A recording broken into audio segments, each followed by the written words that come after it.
Salut à tous, j'espère que vous allez bien. Excusez-moi pour ma coiffure. Aujourd'hui, c'est vraiment le jour des cheveux sales, il n'y a rien à faire, il faut que je me lave les cheveux, mais en attendant, je me suis fait un chignon sur la tête. De quoi est-ce qu'on va parler aujourd'hui? Alors aujourd'hui, je reviens avec une vidéo un peu spéciale. Il y a un mois environ, j'ai fait une vidéo qui vous a beaucoup plu dans laquelle je lisais un extrait du tome 1 d'Harry Potter.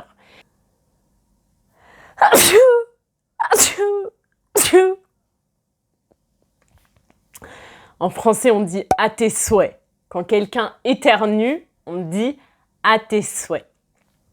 Bref, donc, je me suis rendu compte qu'il y avait beaucoup de fans d'Harry Potter dans mon audience. Donc, j'avais envie de refaire une vidéo sur le sujet. Dans l'extrait que j'ai lu dans ma dernière vidéo, les premières années étaient réparties dans les différentes maisons par le chapeau magique. C'était la cérémonie de la répartition. Donc, je me suis dit que ce serait marrant si aujourd'hui je faisais un test, un quiz sur Internet pour savoir dans quelle maison le chapeau magique m'aurait placé. Ça va donc être l'occasion d'apprendre un peu plus de vocabulaire du monde d'Harry Potter, mais aussi l'occasion pour vous d'apprendre un peu plus à me connaître. Donc j'ai trouvé un quiz sur internet, sur BuzzFeed, je vous le laisserai en barre d'infos, et je vous invite à faire le quiz en même temps que moi. Donc le quiz est en français, donc ça va vous permettre de pratiquer votre français. Je vous propose de faire le quiz en même temps que moi et ensuite de m'écrire dans les commentaires à quelle maison vous appartenez vraiment. C'est parti! Je vais enregistrer mon écran, comme ça vous pouvez voir en même temps que moi et lire en même temps que moi si vous voulez. Alors, on commence avec la première question. Vous avez donc été admise à Poudlard. Bravo! Avant de venir, vous avez fait un tour par le chemin de traverse où vous êtes allé acheter votre baguette chez Ollivanders. De quoi est fait le cœur de votre baguette? Alors déjà, ici, je voudrais faire deux remarques. Première remarque, comme vous voyez, il y a écrit admise S avec un petit tiret E, puis aller E. Ça, c'est ce qu'on appelle l'écriture inclusive. En fait, ce qu'il faut savoir, c'est que normalement, dans la grammaire française, le masculin l'emporte sur le féminin, mais aujourd'hui, on remet en question cette règle de grammaire et de plus en plus de personnes utilisent ce qu'on appelle l'écriture inclusive, comme ici, où en fait, finalement, on veut inclure toutes les personnes qui lisent ce texte. Et en fait, on ne décide pas à l'avance si le texte est au féminin ou au masculin, c'est à la personne qui lit d'adapter le texte à elle-même. Donc ici, moi je vais dire, vous avez été admise à Poudlard parce que je suis une fille. Donc ça me permet de choisir. Mais je pense que ça pourrait être intéressant de faire une vidéo sur ce sujet, sur le fait qu'en français, le masculin l'emporte sur le féminin, de parler des conséquences que cela a sur la société, comment ça conditionne la société, comment ça influe sur la place des femmes dans la société. Donc je pourrais faire une vidéo sur le sujet si ça vous intéresse. Première chose, et la deuxième chose, c'est le chemin de traverse.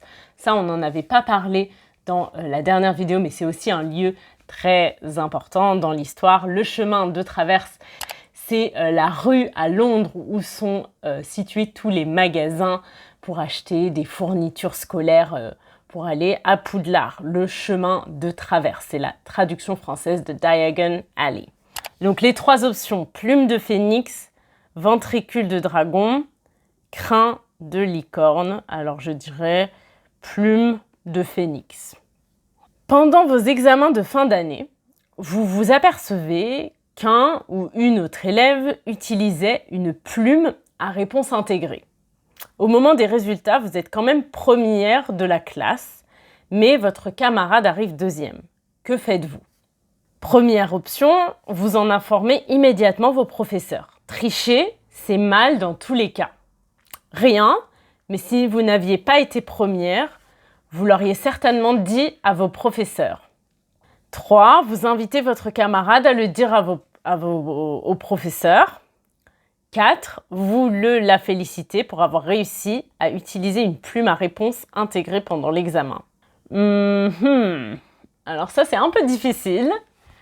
J'avoue que ça m'est déjà arrivé de tricher à des contrôles à l'école. Vous savez, on se demandait discrètement pendant le contrôle « Eh, t'as mis quoi pour la question 3 ?» J'avoue que quand j'ai beaucoup travaillé pour un examen et que je vois quelqu'un d'autre qui a triché, qui a une meilleure note que moi, ça peut m'énerver. Vous voyez ce que je veux dire? Donc j'hésite entre rien, mais si vous n'aviez pas été première, vous l'auriez certainement dit à vos professeurs. J'aurais pas été le dire aux professeurs. Non, j'aurais pas été le dire aux professeurs, mais ça m'aurait énervé. Je pense que ça m'aurait énervé. J'aurais trouvé cela injuste. Et je lui demanderais pas non plus de le dire, mais ouais, je serais juste énervée sans rien faire, je crois. Je dirais que rien, mais si vous n'aviez pas été première, vous l'auriez certainement dit à vos professeurs. C'est ce qui se rapproche le plus de mon état d'esprit. Ce qui vous ferait le plus mal, ce serait qu'on dise de vous que vous êtes faible, ignorante, pas gentille, ennuyeuse. Ah, c'est dur ça. Vous voyez, pareil, là, tout, c'est l'écriture inclusive. Donc moi, je lis la version au féminin. Si vous êtes un homme, vous dites faible, ignorant, pas gentil, ennuyeux. Franchement, c'est dur. Mais je dirais que ce qui me ferait le plus de mal, c'est qu'on dise que je suis pas gentille. Pas gentil, c'est... Non. Ennuyeux, c'est pas très sympa, mais pas gentil, je préfère être gentille, ennuyeuse, non? Ouais, je dirais pas gentil. Vous êtes en plein duel avec un adversaire très doué qui jette un sortilège que vous ne connaissez pas. Que criez-vous? Alors, Expelliarmus, Protego, Stupéfix, Crucio. C'est dur de ne pas être influencé par qu'est-ce que Harry ferait, parce qu'on sait tous que Harry crierait Expelliarmus, parce que c'est vraiment le sort que Harry jette tout le temps. Crucio, c'est un des 3 sortilèges impardonnables, donc c'est sûr que non, je n'utiliserai pas Crucio. J'hésite. Je pense que je dirais Stupéfix, parce que si... Ouais, je préférerais le qui soit stupéfixé. Comme ça, il peut plus me lancer d'autres sorts, donc je dirais Stupéfix. Vous êtes en 5e année et vous recevez une beuglante de la part de vos parents. Pourquoi? Alors déjà, les beuglantes, qu'est-ce que c'est une beuglante? Vous savez, c'est ces lettres qui explosent et qui crient à voix haute. Notamment, il y a Ron reçoit une beuglante dans le tome 2. Lorsque sa mère apprend qu'il a pris la voiture volante, elle lui envoie une beuglante. Alors, on vous a dit que vous n'étiez pas capable de vous rendre dans la forêt interdite la nuit, donc vous y êtes allé. Alors ça, c'est sûr que non. Je suis pas une téméraire. Moi, on me dit de pas aller quelque part, j'y vais pas. Si on me dit que c'est dangereux, je suis du genre assez prudent. Donc c'est sûr que j'irai pas dans la forêt interdite la nuit. On vous a pris en train de tricher pendant votre buse de divination. Non, je trichais parfois au contrôle, mais j'ai jamais triché à un examen officiel comme les buses. Enfin, tous les examens officiels, jamais j'aurais osé tricher, j'aurais eu trop peur. Vous étiez dans la bibliothèque après l'heure de la fermeture. Rien du tout, je n'ai jamais rien fait qui mérite une beuglante. Je crois que... Non, parfois mes parents, quand j'étais petite, parfois mes parents m'engueulaient quand je faisais des bêtises, mais j'ai jamais fait des grosses bêtises, vous voyez. J'ai toujours été plutôt sage. Je sais pas, qu'est-ce que j'ai fait comme bêtise? J'ai perdu mes clés. Souvent, je perdais des choses. C'était un peu mon problème, genre j'ai perdu des clés, mon portable. Vous voyez, des trucs comme ça, mais ça vaut pas une beuglante. Je dis rien du tout. J'ai jamais rien fait qui mérite une beuglante. Ok, quelle phrase de Dumbledore vous parle le plus? N'aie pas pitié des morts, et plutôt pitié des vivants, et par-dessus tout de ceux qui vivent sans amour. Les mots sont à mon avis, qui n'est pas si humble, notre plus inépuisable source de magie. Ce qui compte, ce n'est pas la naissance, mais ce que l'on devient.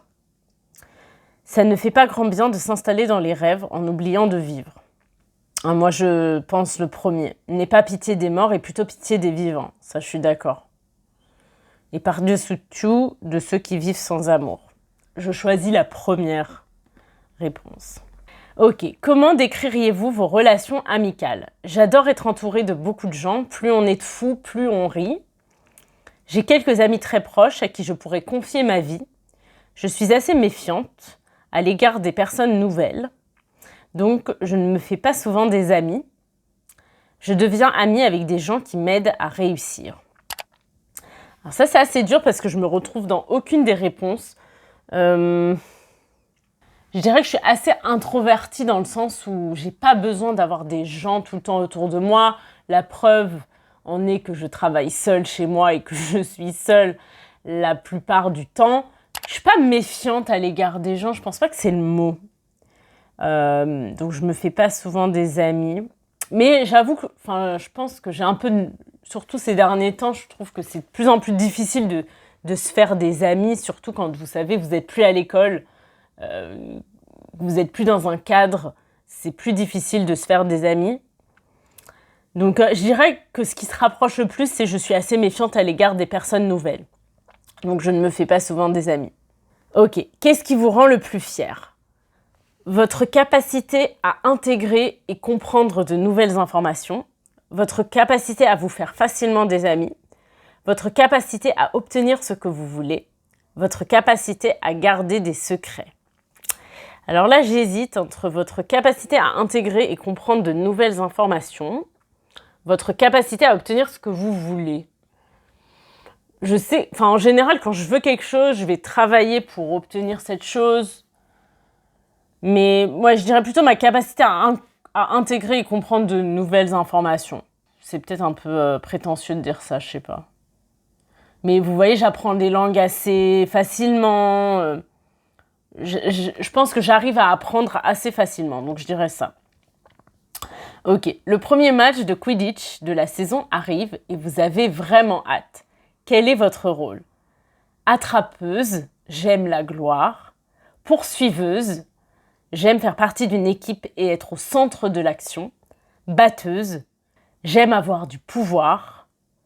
Je serai dans le public pour encourager mon équipe. Alors moi, c'est sûr que je suis dans le public pour encourager l'équipe. Je suis pas du tout... C'est pas que je suis pas sportive, mais alors les sports d'équipe, ça a jamais été mon truc. J'ai jamais réussi. J'ai toujours peur de la balle et peur qu'on me passe la balle. Donc je suis dans le public, ça c'est sûr.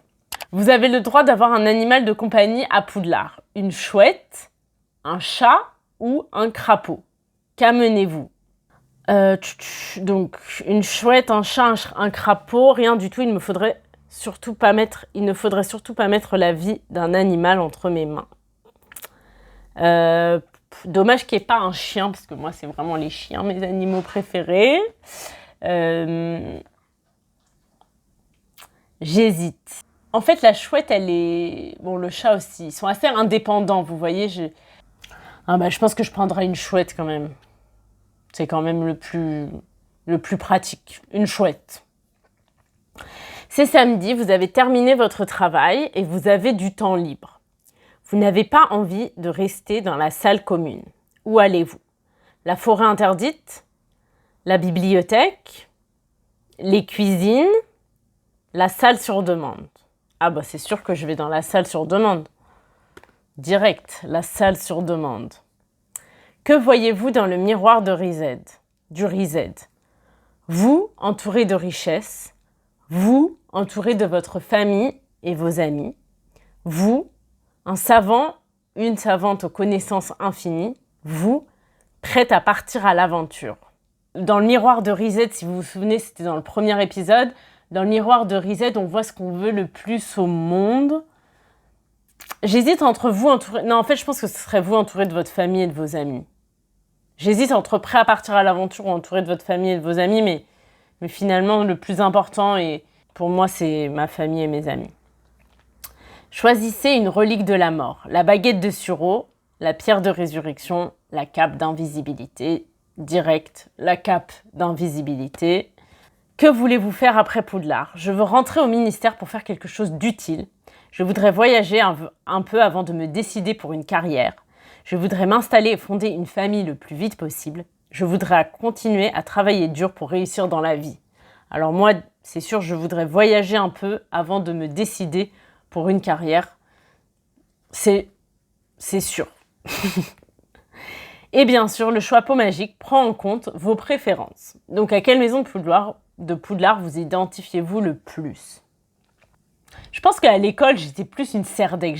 Je pense pas que je suis Gryffondor parce que les Gryffondors, ils sont courageux, ils sont téméraires, ils prennent des risques un peu inconsidérés. Je suis pas Serpentard non plus. Donc je dirais entre Poufsouffle et Serdaigle. Je trouve que les Poufsouffles, ils ont l'air plus sympas que les Serdaigles. Genre, ils sont bons vivants, ils sont sympathiques. Les Serdaigles, ils sont un peu trop sérieux. Donc, je vais dire Poufsouffle. Ah, bah, il me dit pas dans quelle maison je suis, il me donne des pourcentages.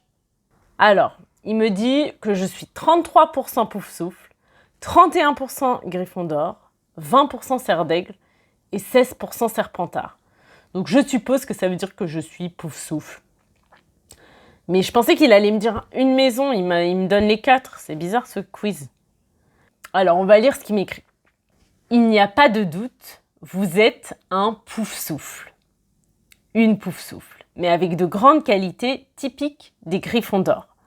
Vous avez le cœur sur la main et en êtes fier. Mais dépourvu de la témérité des vrais Gryffondors, vous ne vous laissez pas guider par vos sentiments sans réfléchir. Ça, c'est vrai.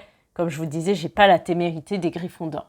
C'est d'abord votre gentillesse et votre ouverture d'esprit qui plaisent aux autres, mais c'est pour votre loyauté sans faille qu'il reste, ce qui fait de vous quelqu'un de toujours très entouré. Bof, bof, bof.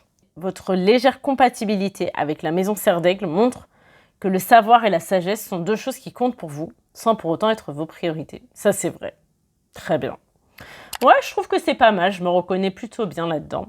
Donc, voilà. Je suis Poufsouffle. Donc, dites-moi en commentaire quelle maison est-ce que vous êtes. J'espère que cette vidéo vous a plu, que vous avez appris du vocabulaire, que vous en avez appris un peu plus sur moi. Si vous avez aimé la vidéo, likez-la. Abonnez-vous à la chaîne si ce n'est pas déjà fait. Et je vous dis à mercredi prochain pour une nouvelle vidéo. Bye!